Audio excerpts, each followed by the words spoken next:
Our seventh tradition states that every A group ought to be fully self-supporting, declining outside contributions. We'll see that the basket makes its way around. Also, we're going to pass around a sign-up sheet for chairperson commitment and coffee commitment. Our chairperson for the month of June was not able to do it, so if you want to sign up, it's a weekly commitment, but we'll pass that around too. Do we have a pen? Do you have still a pen?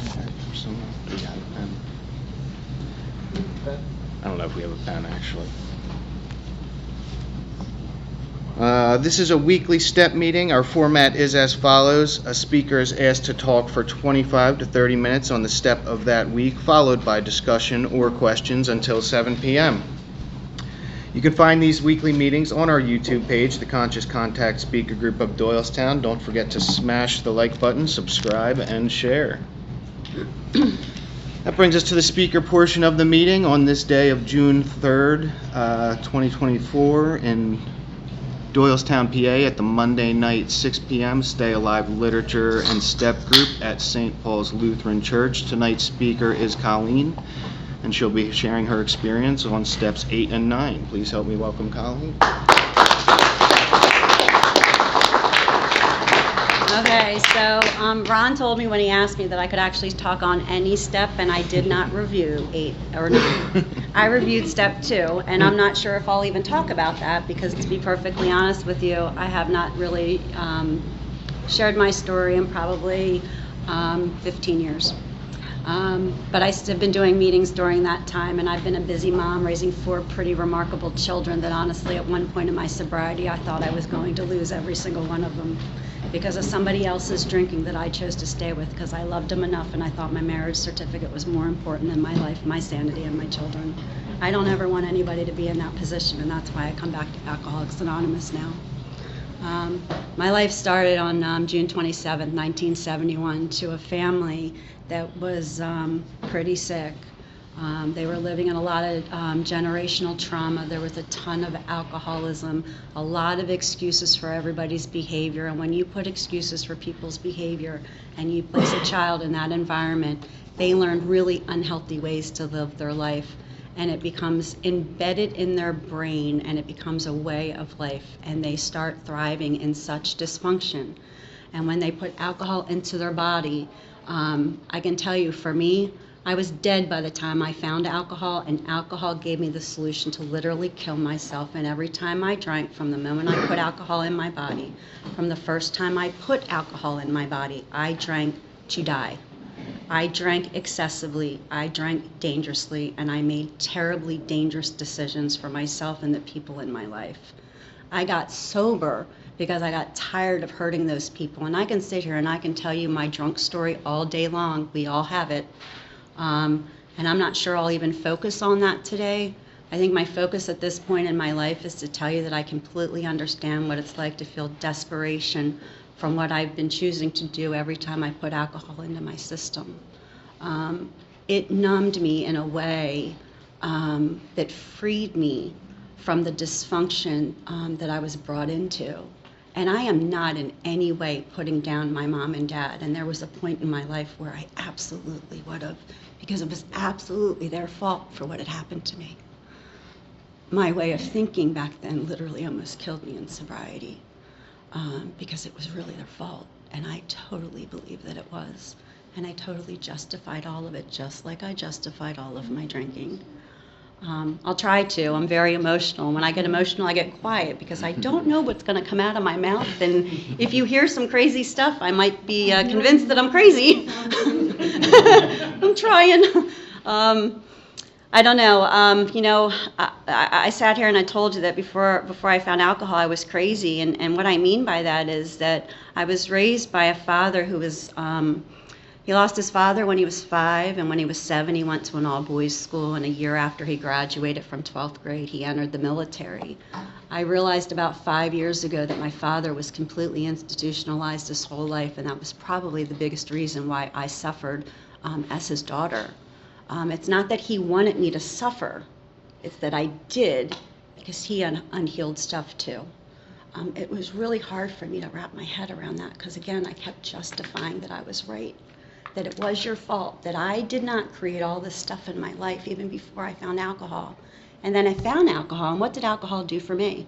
It told me that all of those justifications were absolutely the total way that I should have been believing. I should have believed that it was everybody's fault, because alcohol lied to me more than I lied to myself, more than the people around me that were lying to me, because I was being lied to. Absolutely, I was. And someone like me, when your father's touching you in ways that he has no business touching you, whether it's through physical abuse or sexual abuse or verbal abuse or emotional abuse or spiritual abuse, and I can assure you every single one of those happened to me. And if you don't believe me, you can ask my husband and my children, because they have suffered watching it. What I can tell you now is a bunch of stories in between on how I caved and how I compromised my integrity. But I think we all have those stories. The beauty of the program is this, and that's really what I want to talk about, because I got a huge story before I found alcohol. I have a huge story from 4.5 years of using. I came in here begging for a solution, because I believed somewhere, somehow, that there was a better way. And you guys showed me. I have not had stellar sobriety at all. I got sober on January 4th, 1992. And the woman who I talked to in California said, "Why do you want to make a geographical?" And I said, I whispered in the phone, and I said, "I don't think you understand. My dad beats the shit out of me, and I'm pretty sure I can't stay sober in this environment." And she said, "How fast can you get on a plane?" And I thought, okay, someone's listening to me, and I really needed that woman to listen to me. God, I was dying. And I looked at my mom. I said, "Mom, she's going to take me." And I said, "How fast can I get on a plane?" And she goes, "Well, we'll have to talk to your father." And thank God, as terrible as a father as I thought he was, at least in some of the moments of my life when I needed him the most, he was there. And I appreciate that. I can tell you the times that I really needed my dad the most, he wasn't there. When I really, really needed him the most in my sobriety, he was pretty pissed that I got sober. I was an excuse for him. And I got to tell you, when you're raised in an environment and all that abuse is happening, the development of your brain when you're a child does not develop the way that it should on a normal level. I know, because I've spent most of my sobriety trying to figure out the wiring of my brain and unlearning a lot of really unhealthy ways to live. I had to unlearn healthy ways of living life in order to learn that it wasn't healthy. And then I had to set out another course and another path to discover what would work for my life. It's been a really confusing process for me. It's been so confusing that when I married my first husband, who was a gorgeous human being, I fell in love with his soul. He was probably one of the most beautiful human beings I had met up to that point in my life, and I was 5.5 years sober. I married him sober, and I had 4 beautiful children that came from that marriage. But my children and I have spent the last 24 years watching him in his addiction.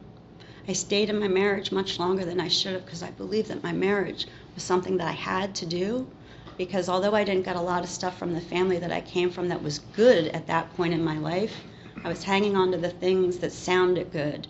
And marrying a man and having a man love me for the rest of my life in a marriage that's going to honor, love, and respect me was everything to me. So I stayed with that man, but then I realized I wasn't getting any of that stuff. So really, what was the importance of the piece of paper? It didn't matter how many people in my life were telling me to leave my marriage. I was not leaving my marriage. I really don't know how I'm even out of my marriage right now. I think God just picked me up and moved me, because I was not making the decisions to do that. I thought that I was supposed to love and honor and protect him as my husband, because he was sick. I can tell you, at least for me, that it didn't work. And every single one of my children will thank me today, and they will tell you also that they have no problem thanking me for leaving their father. That's a gift. You're looking at a woman who thought that she would never hear that from her children. I was so terrified of my ex-husband. I'm shaking talking about it. I don't talk about this stuff, you guys. It's pretty hard for me to talk about. I married into an Italian home. They were way more dysfunctional than the family that I came from.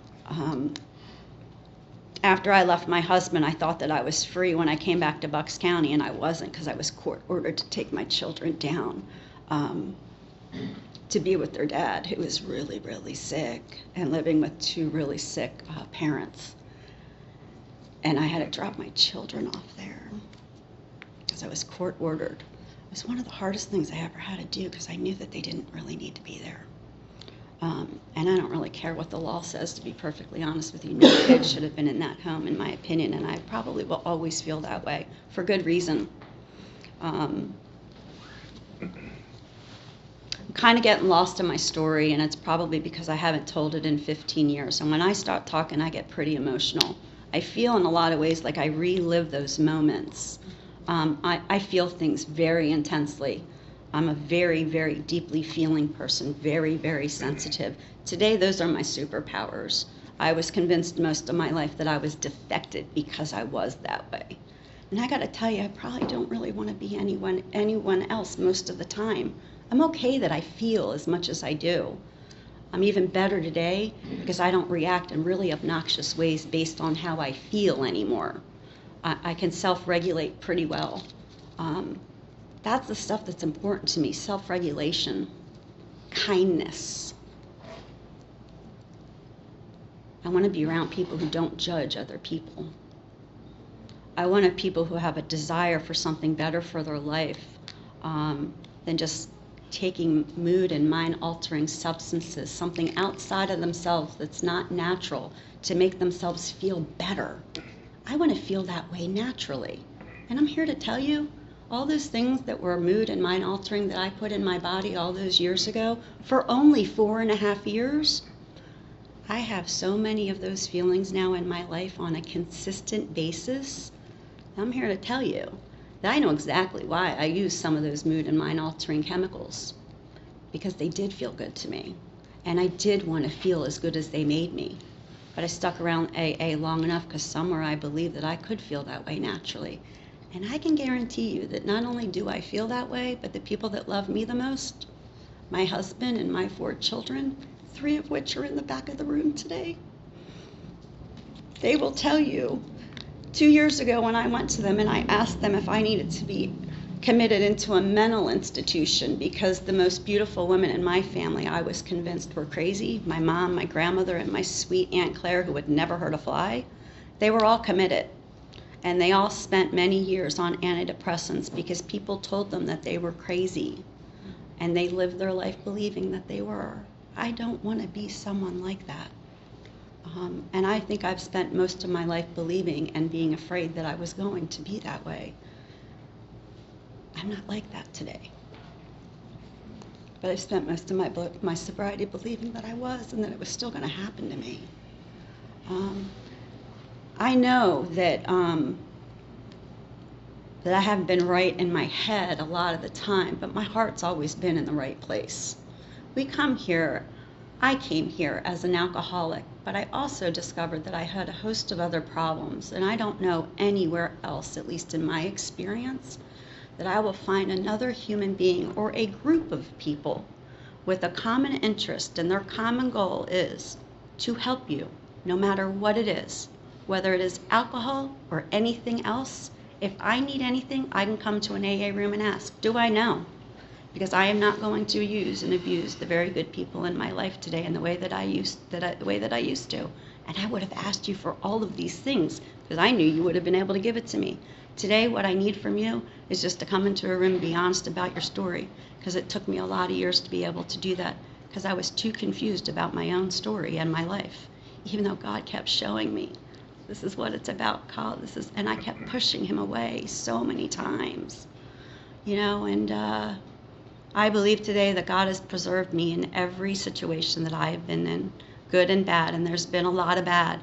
And there's been a lot of bad that I didn't create and other people have in my life.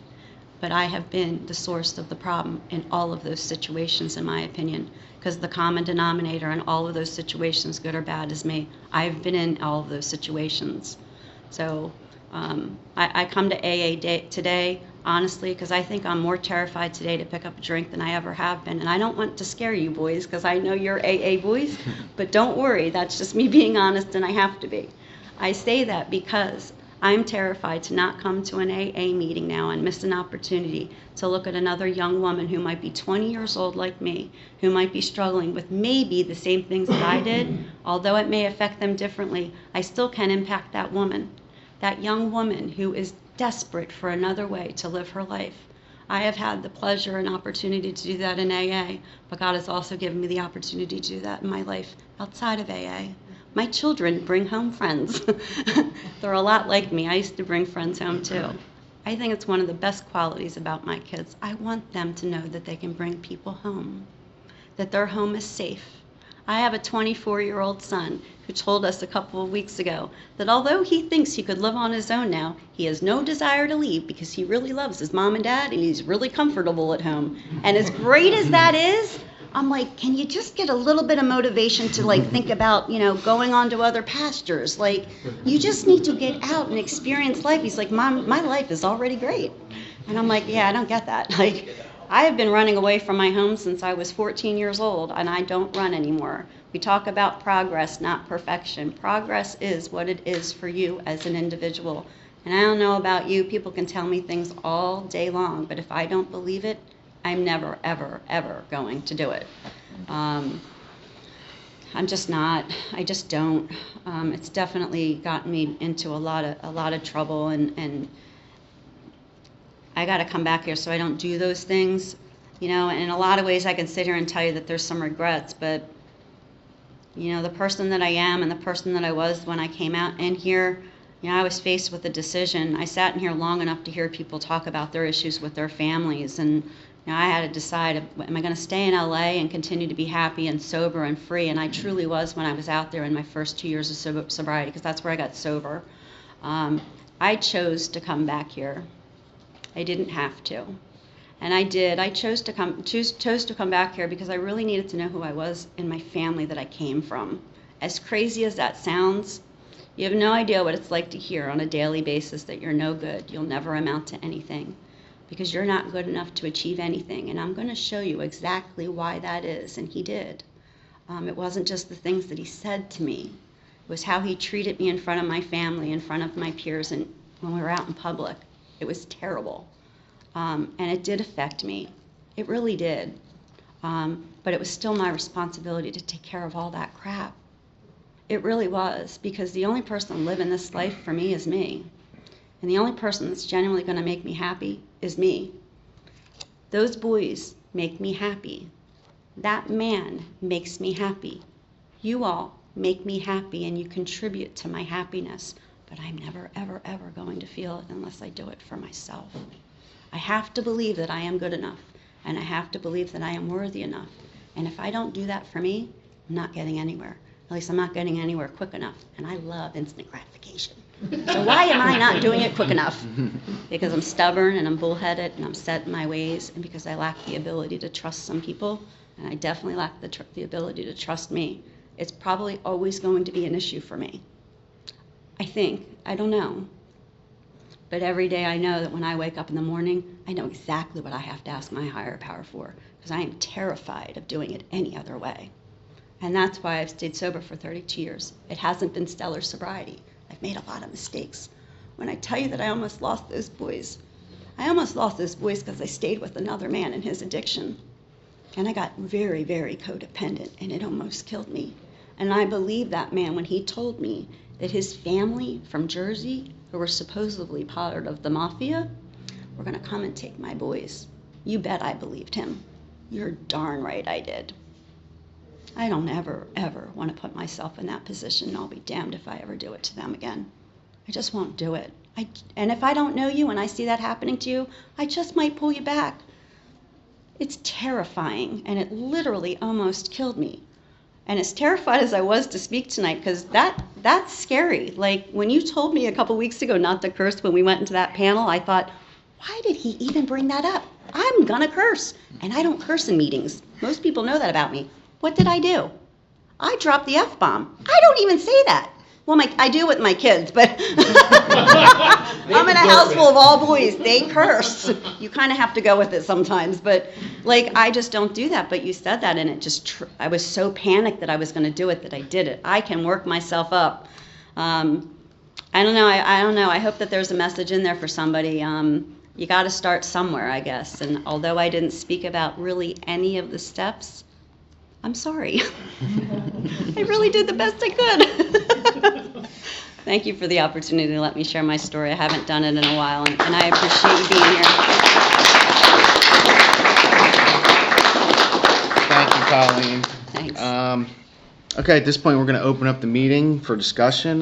Please limit your sharing to 3 minutes so that everybody gets a chance to share. Please keep your shares related to the steps. If you feel like drinking, or if you've had a drink today, please see me or speak to someone after the meeting. We do ask that you please refrain from the use of profanity, as we're in a church and on a spiritual journey. But with that, I open up the meeting to you guys, and you can pick who wants to share. Thank you so much for your story. I'm glad that you didn't just stick to us and tell us everything.